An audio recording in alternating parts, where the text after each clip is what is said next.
Hey everyone, a while ago I did a video breaking down all the different ways that Grant Grain used to approach playing the major blues on his great solo on Cool Blues.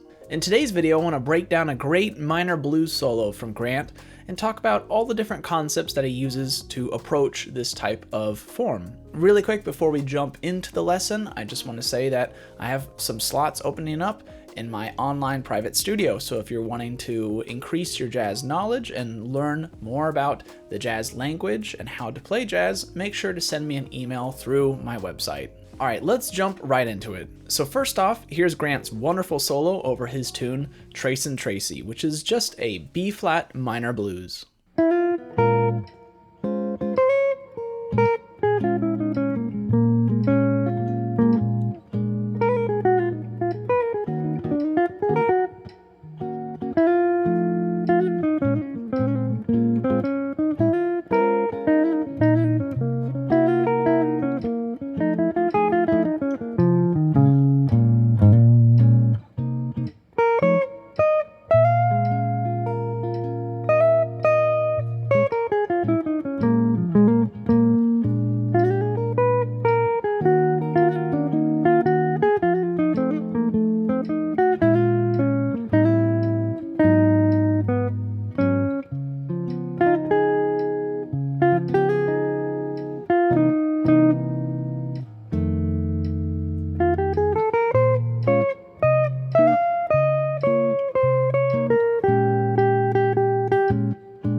Alright, so now that we know this solo, let's break it down into some different concepts that can help us solo not only the minor blues, but the major blues as well. But first off, let's just go over what a minor blues is so everyone's on the same page.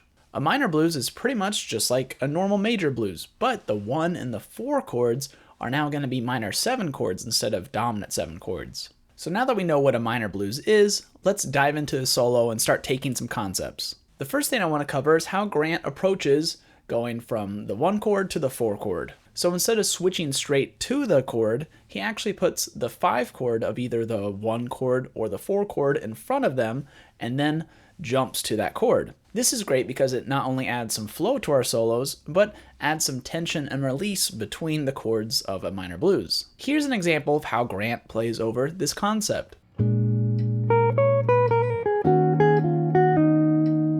Now Grant's using this phrase as the 5 of the 4 chord, but you could also take this phrase and use it anytime you have 5 to 1. So we could also use it as the 5 of just our normal one.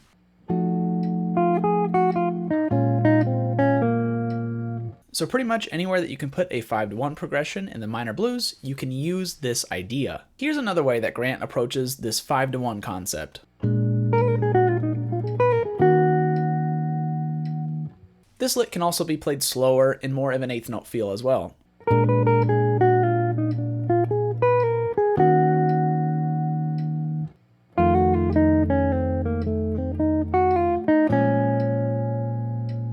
The second way that Grant approaches playing the minor blues is that he puts 5 to 1 progressions inside of the 1 chord. So instead of just putting 5 to 1 lines in front of whatever chord we're going to, you can actually play small 5 to 1 lines inside of any of these minor chords. This gives your lines some tension and release without changing to another chord. Here's an example. You'll notice that Grant plays an A natural in this line. That note is what our ears hear as the 5 of our 1 chord, because the A in this case would be the 3rd of our 5 chord, which is F7. So when you play that A, your ear hears that as 5, and then we resolve to 1. Here's Grant using another example of this small 5-1 concept, but this time over the 4 chord. Okay, so now we know that Grant uses the 5-1s concept a lot in this solo. What else does he do? Well, another way that Grant approaches playing over the minor blues is bringing out the 13th in our 1 chord. We can change the sound of the 1 chord from a minor 7 to a minor 6 by bringing out that 13th. Grant shows us a great example of how to do this.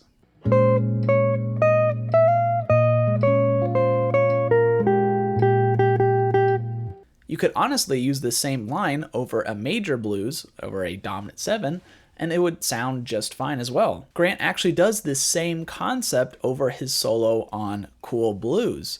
Check it out.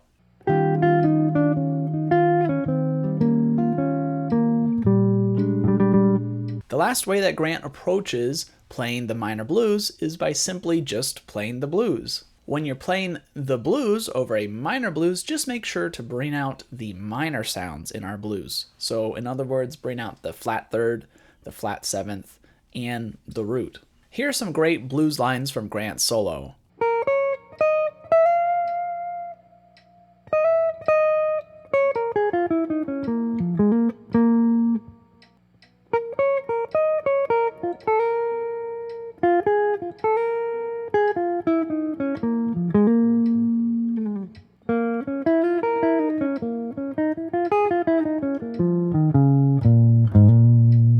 Remember that all these blues lines can also be played over the major blues as well. So we've broken down Grant's solo into multiple concepts consisting of using the 5-to-1 progression to change chords, using the 5-to-1 progression inside of chords, bringing out the 13th in our minor 7 chords, and lastly, playing solid blues ideas over our minor blues progression. I think the best way to learn these concepts would be to find all the lines that fall into these different categories and write them down. And then write your own solos using all of the phrases that we categorized. Let me show you an example. Here's an etude using a lot of the ideas that we covered in this lesson over a minor blues.